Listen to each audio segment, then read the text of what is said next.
Welcome to our first episode of the Pinnacle Perspective Podcast.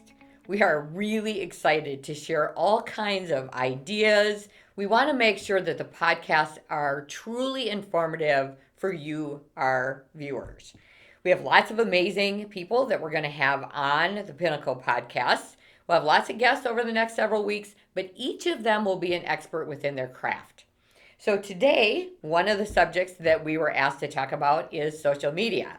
So I'm lucky enough to have my very own resident social media specialist, Tom Fritz, was willing to give us his line of sight. We thought we'd talk together about what we do here at Employment Resource Group as it relates to social media and answer a lot of the questions that you folks have been thoughtful enough to send to us. So I'm going to start with the first one, which is kind of a frequently asked question by anybody who comes to us and asks questions on social media. And that is, how often should I post something on social media? Sure. So there's a lot of great information online. You're going to hear some people say more, some people say less. My advice is to post 2 or 3 a day right away. Track how they're doing after a few days. And that'll kind of give you an idea if the more you post, the less it's getting reached, or if you're okay to post 3-4 times a day and if it's still reaching your audience. So post, measure, analyze, and move forward with that game plan. Okay. So I'll give you a line of sight of what we do because we've been very thoughtful and put together our social media plans. Tom and I meet once a week and we put together our plan. We have kind of divided our social into 4 categories. We have our culture, which includes parties and birthdays and anniversaries. We have a weekly Office Olympics in the summer. We have that on there as well. Flowers, food, anything that's about office fun or culture. Company focus, so that we put the book into that because obviously that's to help obviously get exposure within the company. So we have the book. Any job openings, any ads that we have also go into the company focused. Community, that's one of our favorites. That's the not-for-profit searches that we do, especially once the person has been recognized as the new recipient of the job. We love to promote that. SHRM, awards banquets, anything that has to do with our community. And then, of course, our clients. We want to make sure and have posts that are focused on our clients as well. So that's anything that they're doing that we want to also push out and recognize. The divide on that, we tend to be pretty culture focused. We have found that that gets the most traction. People love to see people having fun or doing silly things. So about 43% of our posts are around culture. 29% are company focused. So the job openings, trying to help to generate inventory on our openings. Community is 20%, and then the client focus is about 8%. I don't know that a lot of our clients, because of the industries we work, are social media focused. So when we find something, we right away pick it up and we try to push it out to help them out. Sure. So I'm sure one of the questions that came out of you talking about tracking posts is, how do you do that? I know when we first started being really active on social media, that was a question I had, is how do we know if a post is doing well or not? So why don't you help our viewers understand, how do we at Employment Resource Group track our posts? Platforms like LinkedIn and Facebook make it very easy to do, thankfully, because they want you to keep using more and learning more. So on LinkedIn, there's an analytics section on the company page, which makes it very easy. You can track post reach, impressions. We always, track impressions because that tells us, how many eyeballs have looked at our post. On Facebook, they have an Insights tab, which then takes you to reach amongst a host of other options. But again, under that reach category is where you can find how many people have looked at it. And, you'd be surprised at some of the numbers and how certain things do on certain days. It's pretty fun to see. How long do you track it? Is it you just look once and you see how many impressions it received? How long do you track something? We wait about 7 days. The bulk of your impressions of reach is going to be in the first 1 to 2 days. But you do get some residual 3, 4, or 5 days in. So we wait 7 days. We take a look and go, either that did very well or that didn't do well. You can determine if it has sticking power, if it's something that's kind of evergreen. So we give it about 7 days and evaluate from there. So one of the things that I know a lot of us who are new to social media or getting on in years and we haven't used social media a whole lot is this whole hashtag thing. What is it for, and why do you put hashtag something on a post? A hashtag is a label or a tag that goes on a post, and it kind of helps classify it based on its content. So, as a user, if you wanted to see a stream of posts related to leadership, you could look up hashtag leadership, and that would provide you all the posts that have been tagged that way. So, it kind of makes it easier to view on a user end, and from a content creator end, you want to make sure to use the proper hashtag. So, if you make one about leadership, make sure you use hashtag leadership because it gets to the end user who's interested in that product easier, quicker, and directly to their interest. So, should a person put a lot of hashtags on, say you wrote an article, should you put a lot of hashtags to try to drive more traffic to the article? We tend to use very relevant ones, and we discourage using too many because it can look desperate, it can look weird, it can look like you don't have a set objective on that post. So yeah, definitely use them, but make sure you use the right ones, and I would say minimally, not too many. Okay. So one of the questions submitted is it better to post something that's thought provoking, or should you ask the question and try and solicit a response? And Tom and I talk about this all the time. So I'll take this one because this is something that we go back and forth on trying to figure out what is the right answer to this. So here's how we've determined this. So if it is something that we have a lot of following on, so we have a lot of following on LinkedIn, we have a lot of following on Facebook, and it's a subject that we know a lot of followers are interested in, we may try to solicit a response because we have a lot of people who are interested. So sometimes on our culture thing, I'll give you an example, and it's a silly one, but we bought a betta fish. And we decided that we were going to have a contest on naming the betta fish. And it was one of our widest response posts we've ever done on a betta fish. But people were excited and they thought it was fun, right? So everybody was submitting, and it ended up being betta white, for those of you that don't know. So it was fun, and it again got people following us. If you have a smaller audience, so if you're new to social media or it's not a topic that's an engaging topic, what ends up happening is that you almost look foolish because you don't get a lot of response, and then it's not good. So we try to be very thoughtful. We don't do a lot of that where we try to solicit response, but every now and then, if we have something that we think will be fun or that we think is thought provoking, but it's a topic that is relevant and exciting at the time, we may ask for responses. Again, you have to be careful how much you ask for because you don't know that you're necessarily going to get the responses that you're looking for. You could get responses that you're not looking for. So be careful on how much of that you do. We always say kind of less is more on that one. This is a question that I am absolutely certain there's a lot of people here thinking about, and that is we all have LinkedIn profiles, we all have Facebook pages, but we really wouldn't consider it a social media presence. It's a presence, but it's not a good one. So if somebody is sitting out there and they're thinking about, I would like to establish a social media presence, what would you recommend they do to start? Jump right in. That's what we recommend to do, especially now. There's no better time than the current to do so. But you have to do it thoughtfully. So you have to pick information that you know is going to be relevant to the people that are going to be engaging with your brand. And to help grow your following, we ask. That's kind of always been our thing. Right. Is you ask clients, ask friends of the company, ask visitors who stop in. We kind of have our employees share some of our content online. They don't have to do all of it, but anytime they do share some of our stuff, it definitely does help. And a big one that's overlooked is make sure you put your social media links in your email banner. Because we get a lot of traffic from that. People say, oh, I want to see what they're doing on Facebook, LinkedIn, and it's just right there in the bottom of the email. So it's a few suggestions to help grow the audience as well.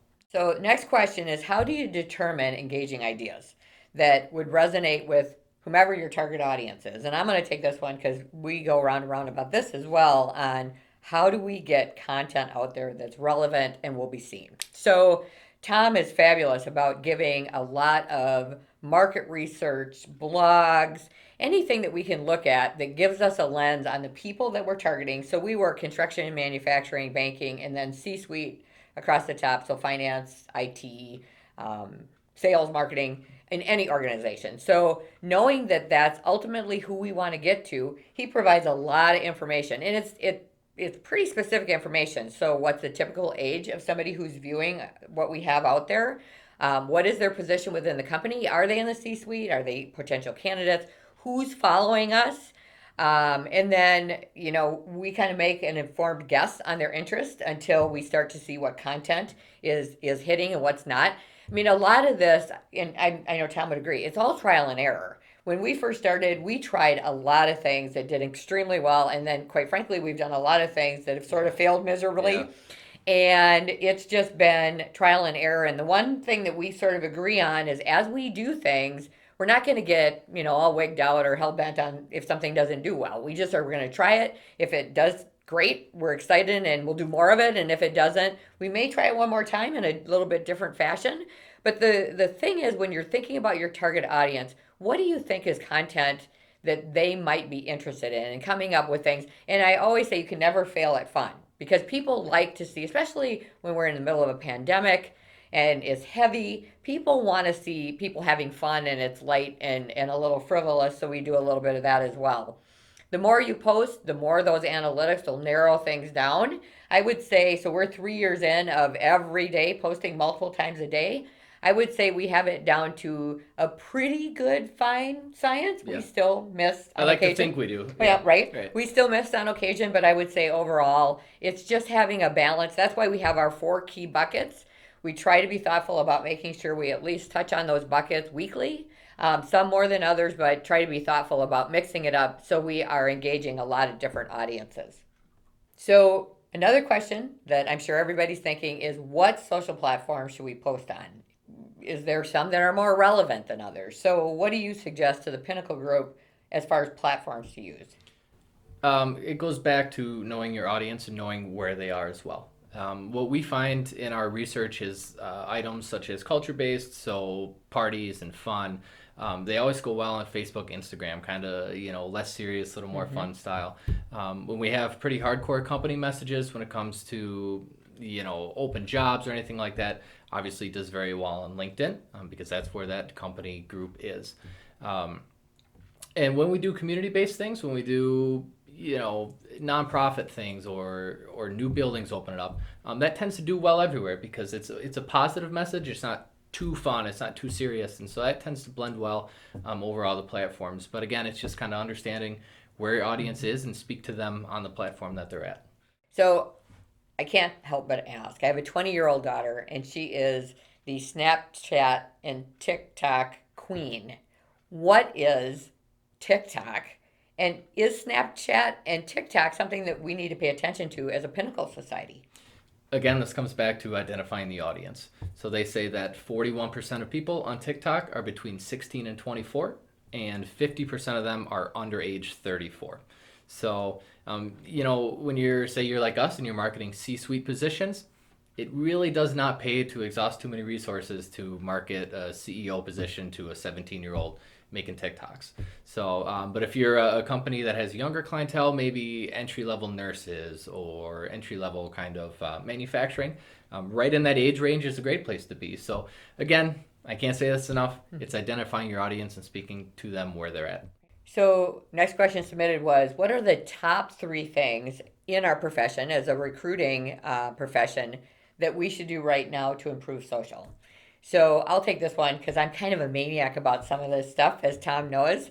And the first one I would tell you is build a professional image. It drives me crazy when people have, pictures of themselves drinking a beer out by the lake, and that's on their LinkedIn. I mean, have a professional image, have a professional headshot taken. The banners and images on the bottom of your emails or anything, even the banner on your LinkedIn, should be professional, well thought out, and sort of give them a snapshot of who you are. You don't need to have a beautiful sunset, maybe on Facebook, but not necessarily on LinkedIn. You want to have something that gives people a snapshot of who you are. So we try to make sure that whenever we represent ourselves on social, we go to the point where if we have a cocktail, which we do quite a bit on occasion, right? Yep. We move our cocktails. So we don't want people to think that we spend all of our time having wine at every event. So if we have wine or beer, we will move those and be thoughtful before we will post something. Get involved in social media communities. One of the things that I realized once Tom came on board is the power of social media groups, like LinkedIn groups within the industries you're serving. Um, Again, you can build up a great following, and you can also be known as an industry expert by giving great content or great information. And it's not information they can't find, it's information they don't have time to find that you want to share in those groups. So we try to be very thoughtful about being that thought leader and providing them with things that they wouldn't necessarily have the time to find on their own. And then again, deliver relevant information.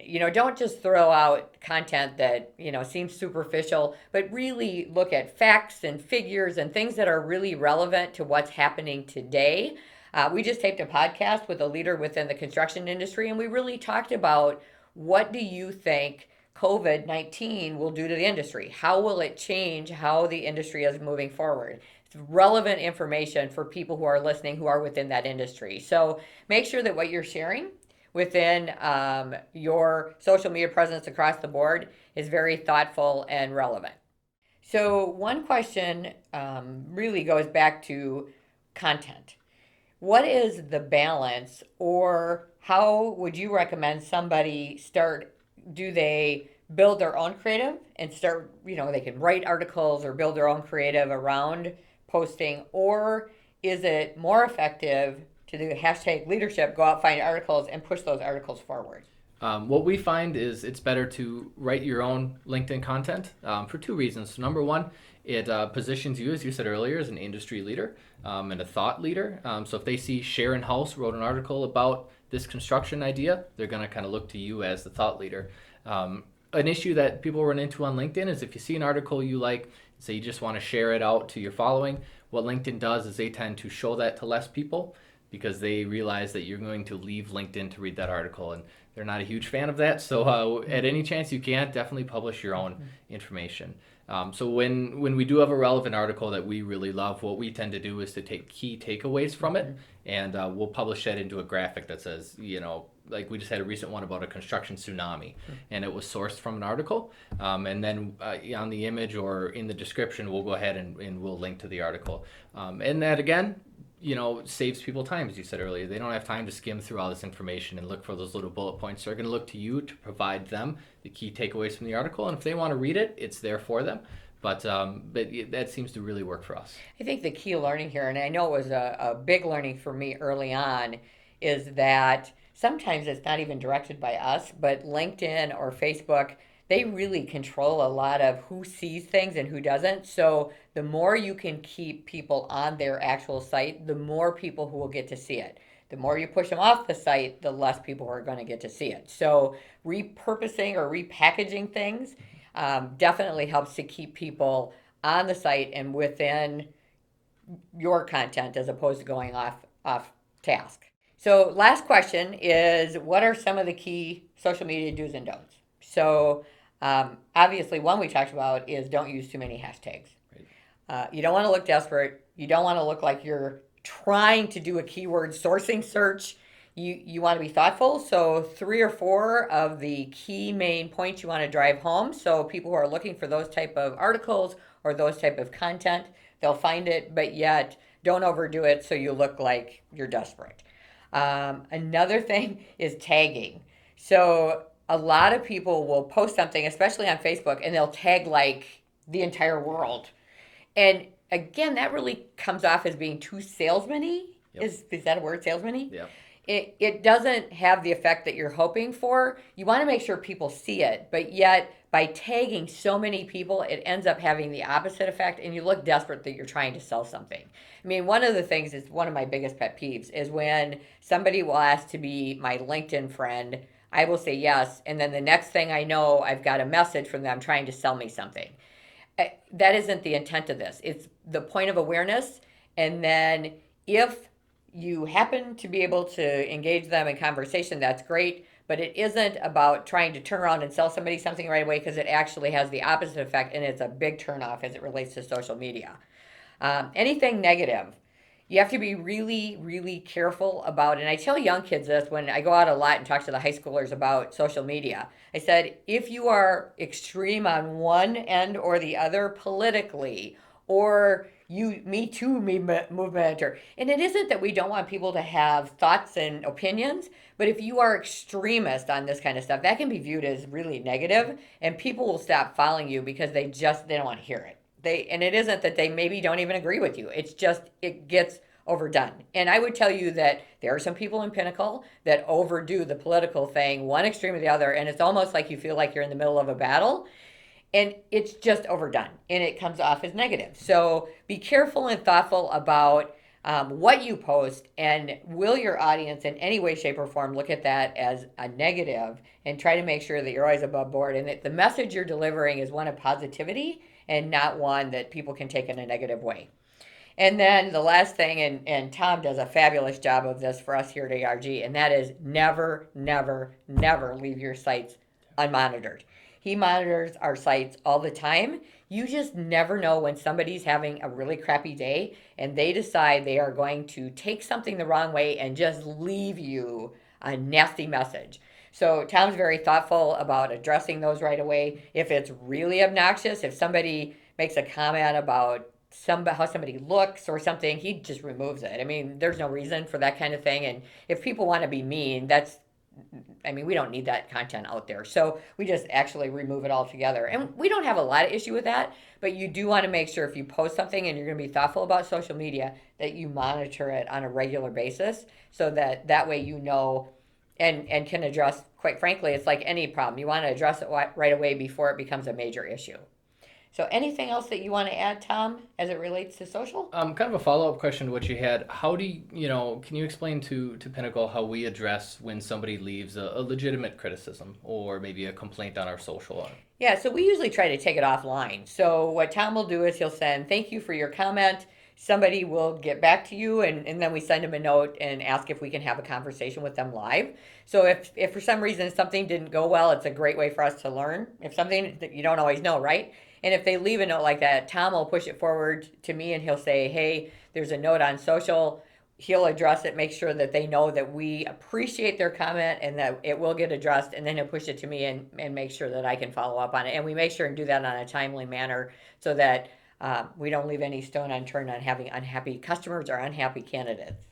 So, well, thank you guys for watching the first episode of Pinnacle Perspective podcast, and we're excited for the future of this and think it's going to provide a lot of great content. So take care, and we'll see you soon.